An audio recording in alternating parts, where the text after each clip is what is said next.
début. Ça, il faut quand même le rappeler. Hein. Il y a eu ce fameux 7-0 de vendredi dernier. Une ça semaine. m'est encore resté à travers la gorge, puisque face à la police, en plus, la police, 7-0. Non, mais attends. Une semaine, c'est trop quand même. Tchala, je te redonne la parole pour que tu me redonnes la parole et à Cheikh Diop également. Voilà, bref, avec la complicité de la régie, on revient sur Bes Bi Le Jour, qui titre ce matin investiture par contumace du leader de PASTEF, Ousmane Sonko.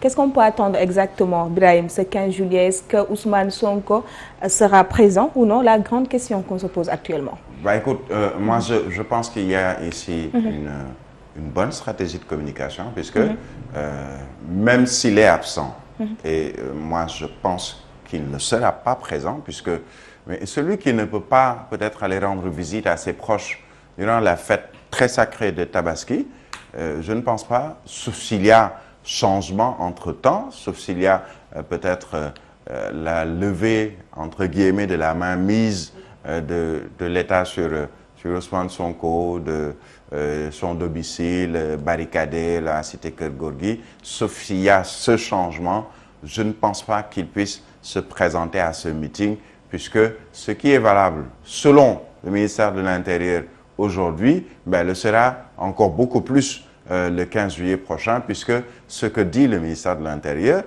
pour expliquer le pourquoi de cette barricade du domicile d'Ousmane Sonko, pratiquement interdit de circuler, de sortir, et même ses proches d'aller lui rendre visite, sauf sur autorisation du ministère de l'Intérieur. C'est tout simplement parce que chaque fois qu'il sort, il y a une forte foule qui l'accompagne avec ce que cela peut avoir comme conséquence. Alors, imaginez qu'il y a une foule qui l'attende devant, ou plutôt là où se tiendra ce meeting d'investiture, mais ce sera un peu la même chose. Mais, de quoi qu'on puisse dire, comme je le disais tout à l'heure, c'est plus une affaire de communication pour montrer au régime en place, pour montrer à tous ces autres potentiels candidats à la candidature de 2024 que le candidat populaire, c'est Ousmane Sonko, selon le PASTEF. Qui sera à ce meeting? Peut-être qu'il y sera représenté par les autres leaders du parti PASTEF, mais surtout,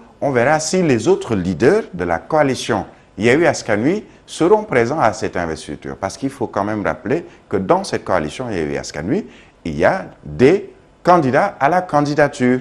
Le dernier, par exemple, ou la dernière, qui s'est officialisée il y a quelques jours, à savoir Madame le docteur Aïda Mbodj Aïssatou Mbodj, même si étant très proche d'Ousmane Sonko, maman d'Ousmane Sonko, amie à Ousmane Sonko, elle est candidate à la candidature. C'est vrai que, comme ils l'ont dit dans le projet de Yewwi Askan Wi, on y va ensemble, le meilleur ou celui, chacun pourra candidater pour la présidentielle de 2024, et s'il y a un second tour, c'est celui qui se positionne en premier qui aura l'aide des autres candidats toujours au sein de Yewwi Askan Wi. Alors, PASTEF va jouer dans ce registre de la communication pour montrer qu'on est encore, malgré l'absence de Ousmane Sonko physiquement sur le terrain, on est encore fort, nous, du parti PASTEF, et on a toujours avec nous le peuple. Donc, ce sera plus l'ombre d'Ousmane Sonko.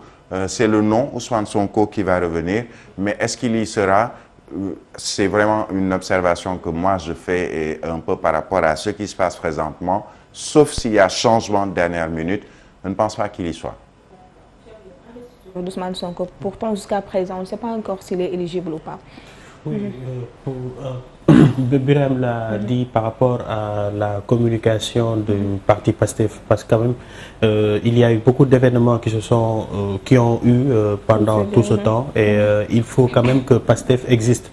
Et pour cela, c'est une méthode pour eux de pouvoir vraiment rappeler les Sénégalais que le leader ou le candidat du peuple, comme il le surnomme, est toujours là, toujours debout et prêt à se présenter aux élections présidentielles. Et pour cela, il faut quand même il faut agiter les esprits et faire et poser des actes qui permettent quand même de pouvoir survivre et qu'on sache que le PASTEF est toujours là, que Ousmane Sonko est toujours là et qu'il sera d'une manière ou d'une autre. Peut-être ils disent que Ousmane Sonko sera là et dans les conditions lesquelles il est actuellement, c'est peut-être pas sûr, mais quand même en politique il faut toujours exister, parce que comme on le dit la plupart du temps, la nature a horreur du vide. Si toutefois on n'essaye pas de poser des actes, on a tendance à être oublié et après l'actualité est accaparée par d'autres personnes. Et c'est sur cela que je pense que les pastéfiens jouent pour permettre et rappeler aux Sénégalais que le candidat du peuple, comme ils le disent, est toujours là et très stoïque dans ce qui est sa capacité à endurer les épreuves lesquelles il est en train de vivre actuellement. D'accord. Birahim, on revient sur enquête avant de finir. Candidature de Benno Bokk Yakaar pour la présidentielle de 2024, la guerre des tranchées. On parlait de guerre de positionnement l'autre jour avec Cheikh Diop ici. Oui, c'est somme toute, je dirais, très normal qu'il y ait cette guerre de positionnement.